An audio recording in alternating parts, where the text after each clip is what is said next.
दिन पहले एक प्यारी सी चिड़िया तीनों ने एक अंडा दिया। वो इस अंडे का बहुत ख्याल रखती थी, हर वक्त उसके पास बैठी रहती। सर्दी दिन बदन बढ़ती जा रही थी। तीनों ने फिक्रमंदी से सोचा, फिर अचानक उसके जहन में ख्याल आया, मुझे अपने अंडे को ज्यादा से ज्यादा गर्म रखना होगा, मगर कैसे? हाँ, अगर मैं अपना घोंसला ही गर्म कर लूं तो अंडा भी गर्म रहेगा। बस यही ठीक रहेगा। मेरे प्यारे बच्चे, तुम यहीं रहना, मैं अभी लकड़ियां लेने जा रही हूँ। टीनू अपने अंडों को अपने नर्म परों से ढांप देती है ताकि वो गर्म रहे। फिर वो आहिस्तगी से घोंसले से बाहर निकलती है।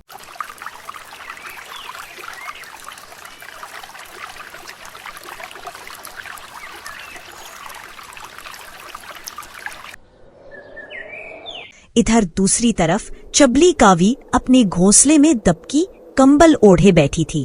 अरे ओ डबलो, तुमने तो सारे कंबल ओढ़ लिए, मुझे भी सर्दी लग रही है, एक कंबल तो दे दो। अरे तुम्हें तो ये कंबल पसंद ही नहीं था ना?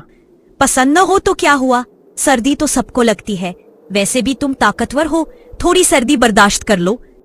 तुमने पूरा ढेर ओढ़ रखा है, फिर भी तुम्हें ठंड लग रही है? मेरे जैसी नाजुक को कंबल की ज्यादा जरूरत है। समझ गई, ये कंबल तुम्हारी माँ ने दिया है ना, इसीलिए इतनी मोहब्बत दिखा रहे हो। कल मैं भी अपनी माँ के पास जाऊंगी और उससे और भी महंगा कंबल लाऊंगी। अरे ये तो तेनू चिड़िया है, इतनी सर्दी में कहाँ जा रही है? ओ तेनू, कहाँ जा रही हो इतनी ठंड में?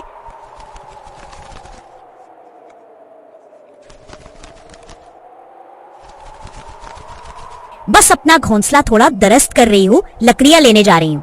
हाँ हाँ जाओ, बड़ी मेहनती बनी हुई हो। ये चिड़िया तो सर्दी की तैयारी कर रही है, मैं क्यों पीछे रहूं?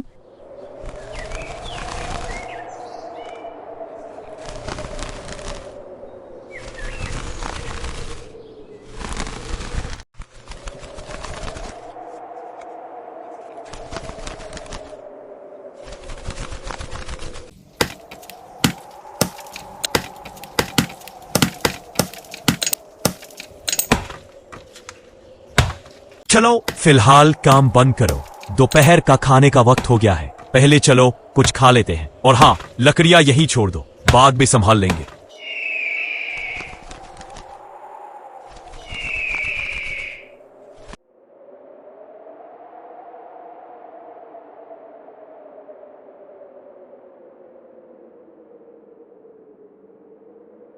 तीनों को जंगल में एक नायाब सुर्ख लकड़ी मिली। वाह, ये कैसी लकड़ी है, मैंने तो ऐसी पहले कभी नहीं देखी।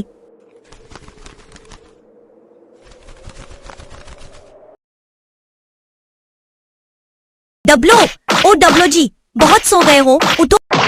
हाँ हाँ, क्या हुआ? सोने भी नहीं देती हो तुम तो। उठो और लकड़ियां ले आओ। पागल हो गई हो क्या? इतनी सर्दी में लकड़ियां लेने जाऊं? हरगिज नहीं। ये हुक्म है, गुजारिश नहीं, वरना तुम्हारे कंबलों को आग लगा दूंगी। पागल हो गई हो क्या? वाकई तुम्हारे कंबलों का आग लगा दूंगी, मुझे हल्के में मत लेना। अच्छा अच्छा, जा रहा हूं।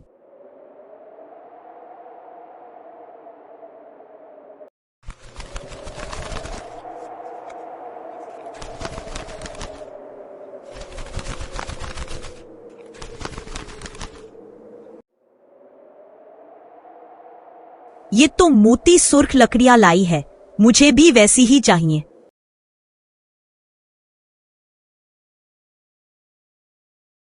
उसे सुर्ख रंग की खूबसूरत लकड़ियां मिलती हैं। वो इन्हें चोंच में दबाकर खुशी खुशी वापस घोंसले में ले आती है। उन लकड़ियों से वो एक छोटी सी आग जलाकर घोंसले को गर्म और आरामदायक बना लेती है।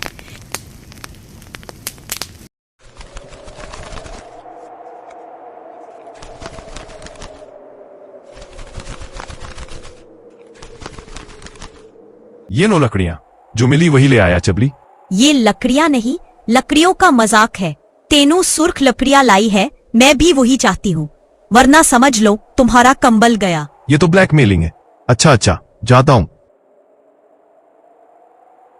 अल्लाह, किस वक्त मैंने इस बदजबान कोई से शादी कर ली। डब्लो मन लटकाए लकड़ियां ढूंढने निकल गया। अचानक उसे दरख्त काटने की आवाज सुनाई दी। अरे ये लकड़ी काटने की आवाज कहाँ से आ रही है?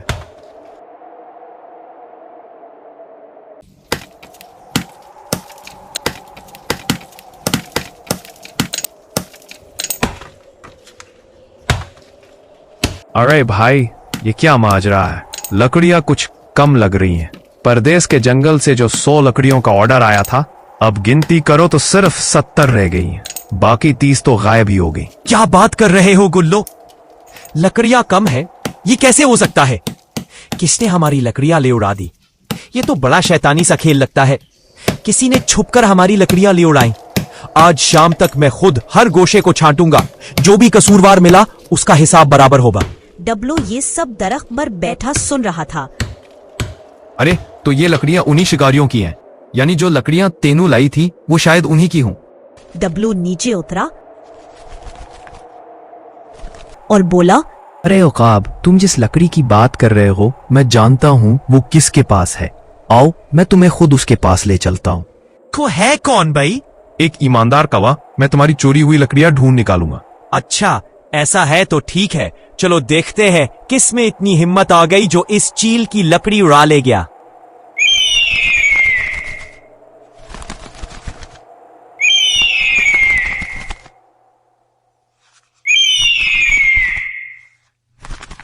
चबली कावी बड़ी चालाकी से अपनी लकड़ियां तेनों की लकड़ियों के साथ बदल देती है ताकि किसी को जरा सा भी शक न हो।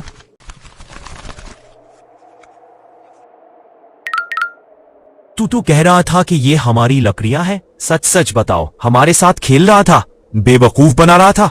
अरे नहीं याकूब भाई, मेरी क्या मजाल जो मैं आपको बेवकूफ बनाऊं। मैं तो सच कह रहा था, आपकी चोरी हुई लकड़ियां वाकई यही थी, मगर पता नहीं अब कहाँ गायब हो गई हैं। देखो भाई, लकड़ियां उधर है, इस कमरे के नीचे।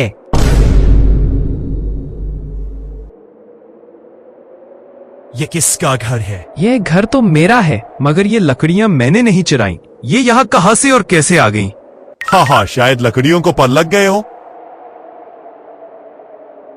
भाई मैं नहीं जानता कि ये लकड़ियां यहाँ कैसे आईं। मैं बेकसूर हूँ, बराए परम मुझ पर यकीन करें। हमें बेवकूफ बना रहा था, अपना गुनाह दूसरों पर डाल रहा है और खुद को बेकसूर कह रहा है। उसे इतना मारो कि उसकी हड्डियां चोर चोर हो जाए। चलो अब इस कव्वे को सबक सिखाते हैं। मुझे मत मारो, कोई है? मुझे बचाओ, बचाओ प्लीज बचाओ।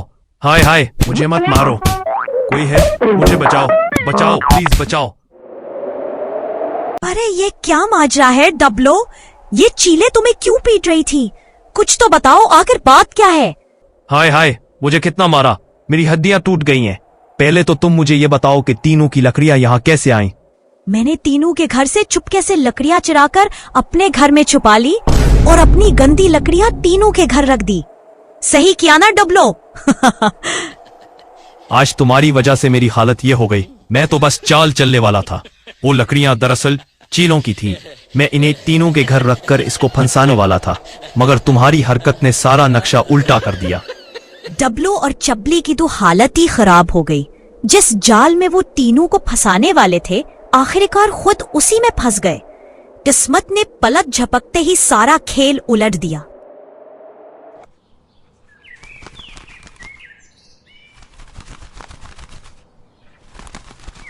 और फिर एक सुबह जब रोशनी की पहली किरण घोंसले पर पड़ती है, अंदर से नन्ही सी चहचहाट गूंजती है। तीनों की एक प्यारी सी बच्ची दुनिया में आ चुकी होती है।